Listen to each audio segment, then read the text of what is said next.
This is something I just had the honor of entertaining our troops. Yeah, thanks. That was Cub Scout Troop 105 over on the west side, and they, the boys taught me everything they knew about tying knots. I taught them everything I knew about making margaritas. It was really a fair trade-off, and I can't prove it, but I think the den mother was starting to make the moves on me, which, who could blame her? She was a stinking drunk, and I had her favorite medicine. You're in such a hurry when you're driving. It's premeditated. We shouldn't do it, but we see a stoplight coming up, and we think, I don't even care if that light turns yellow. I'm going to take it. Guess what? You can't do that. The person in front of you chooses not to. I had a goal. Suddenly I'm being sued for being an overachiever. I don't think that's fair. I am not a tailgater. I think that's the most dangerous driver on the road, you know, because they're not there because you're going too slow. That's not what they're trying to. They're just there to cause trouble. They're criminals, basically what they are. And here's what you can do to tailgaters. It's what I've been doing when they won't back off, and I think it's legal. When they won't back, I start weaving. I weave in front of them from lane to lane, bouncing up and down on my seat, and tugging uncontrollably at my hair, waving my pistol around. They will back off when they see your pistol. You know, I ate a whole bag of Easter Peeps today, and I can't even make a fist. Anybody else strangely attracted to the Easter Peeps? Oh, there's nothing more sugary on the planet, but you probably saw me out in the parking lot before the show, because I was frolicking. It was kind of almost a full-blown skip, really, now that I think back on it. I am about 5 minutes away from river dancing right now. In high school, I played basketball. I was on the, originally being from Indiana, if you make the team, everybody really likes you, and you're one of the most popular people in school. And so I tried out for varsity and found out pretty quick there's really not much demand for a 5'11" power forward with a 7.5-inch vertical leap who pretty much panics every time he has to dribble. So, one move I mastered, the head fake. I had that down to the point. I think I intimidated opponents, I really do, because I'd become Mr. Head Fake. That's what they called me. I heard, here comes Mr. Head Fake. I don't think it was sarcastic. I'd be dribbling down the court. I'd say, that was unbelievable, that head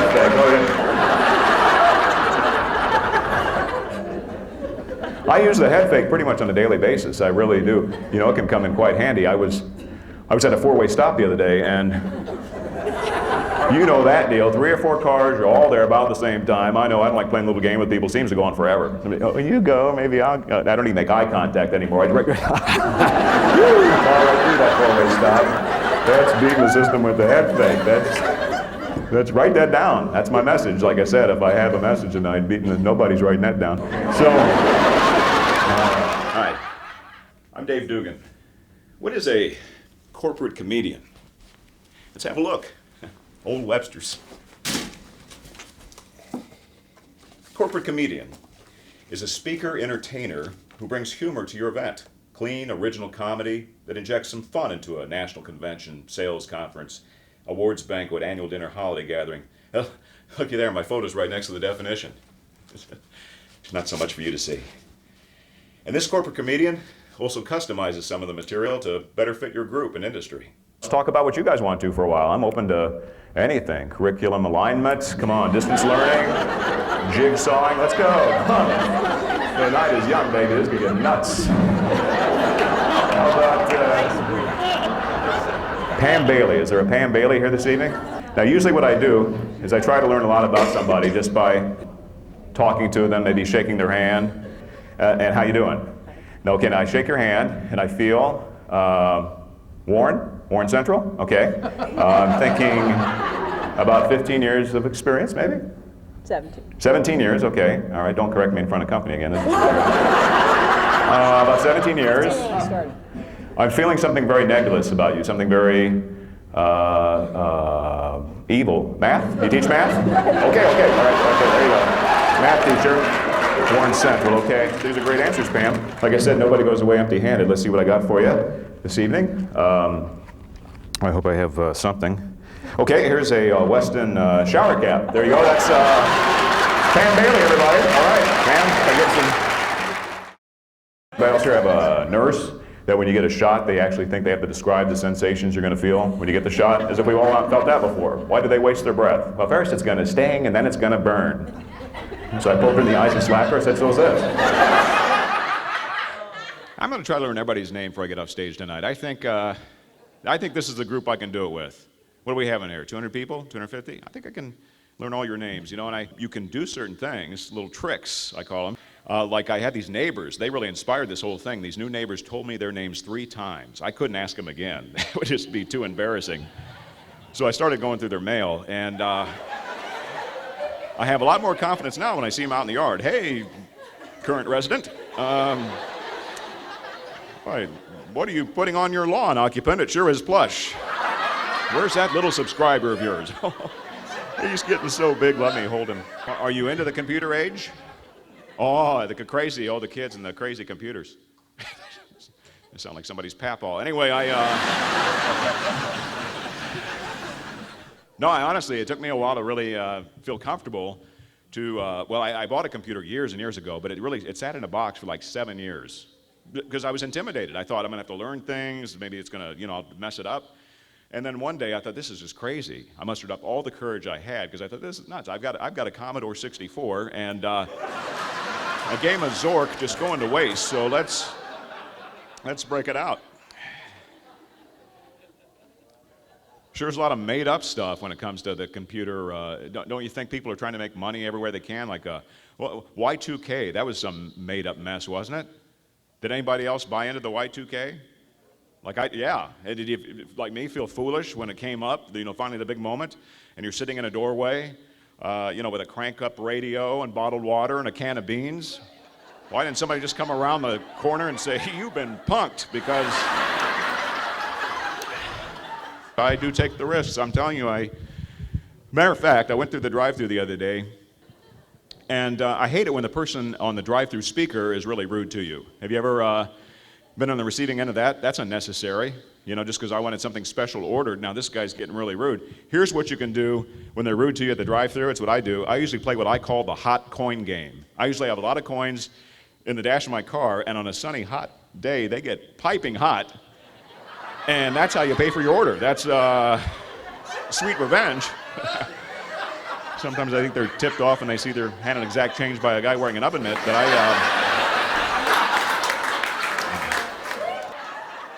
mostly I just like to cook out. Anybody else like to cook out? Grill? Oh yeah, I can't even count the times I've caught on fire, but I guess I have a problem being patient enough, but I've been working on chicken for 45 minutes and it's still pink. I start pouring on the kerosene and next thing I know, I'm flopping across the yard doing my best Ray Bolger, trying to put myself out with a spatula, and there's the neighbor watching the whole thing, pretending like he doesn't see it. I'm like, hose me down, homeowner. Some questions you may have when booking this corporate comedian. Will his material be clean and appropriate for the event? Will his material be relatable to my group? Will he bring his own clothes? Well, yes, and depending on mood swings, yes. Or you might be saying, we have a real live wire with our company. Will this corporate comedian be able to handle any interruption that might come up during the show? You know who I will never drive with again is my mom. I won't drive her anywhere. All right, someone who's evidently driven my mom or has a mom that might be like whatever I'm getting ready to say. Oh, let me see. There's a mechanical bull back there that I wasn't aware of. I know I've heard war whoops like that, but I can't remember what they... Well, Wow, have you been exposed to any lead? I sense lead contamination back there at table 43. I am not myself tonight. I apologize. I really, and I think I know why, because I'm sore, and that sounds whiny, but my shoulders especially, and I know why, because my son, and I don't want to blame him, I love kids, not in a Neverland kind of way, but my son, he likes to ride up on my shoulders, piggyback, and I've been home a little bit this week, so we did it kind of nonstop the other day, and I'm really, he's 19, he's a big boy. He is really, He's slowly killing his daddy. There's some things, as parents, you really have to be on the same wavelength. One of you can't be like a strict parent, and the other one's lenient, you know. And my wife and I both agreed, you know, right out of the gate, no matter how bad a discipline problem might get, we would never go to the extreme to put our kids on a child leash. Have you ever seen people put their kids on a child leash? Is that the cruelest thing you've ever seen in your life? If my parents had put me on a child leash, I would have played that up big. They would have had to put a muzzle on me before it was over with, because I would have been barking. I would have been trying to bite mall walkers at random.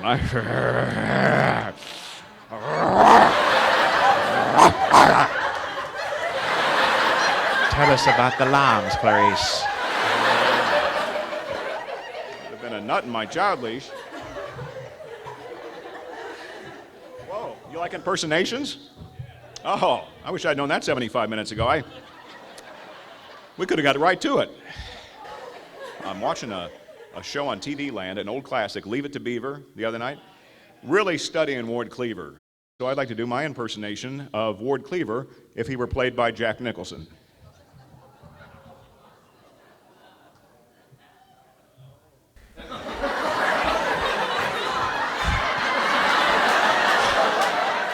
June, honey, I'm home. Think it's only fair to warn you, I'm not in a very good mood. As a matter of fact, I just ran over that little smart math Eddie Haskell out in our driveway. Thank you guys so much. Sometimes it's effective to introduce me as an imposter. That's an angle you might want to try. Where I'm a financial consultant, a new hire, bitter competitor.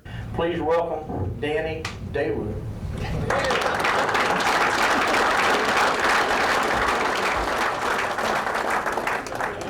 I'm a little self-conscious myself about the way I dressed. I heard it was going to be casual, and I didn't know what. Casual, business casual, or whatever. You know, the open collar, the tie with a coat. And now I'm seeing a lot of you took the casual thing real serious, and we had a lot to talk about tonight. As part of the serious bit of our conversation, I guess you'd call it, we want to talk about the PC as a tool in the industry, the O2 sensor baselining. And if you read my bio, how many? Okay, good. I don't. I've actually come up with a great idea, I think, that I'm trying to patent there at Daewoo, and I think a lot of you will also agree that you hate it when you're driving at night and somebody's got their brights on behind you, and they won't turn them off, and they're blinding you. That's so unfair, isn't it? There should be something we can do to tell them, hey, your brights are on, get them off when they're behind you like that. So I'm trying to patent like an ejection button in the car, that way when you hit that button, a deer carcass flies out and hits their windshield.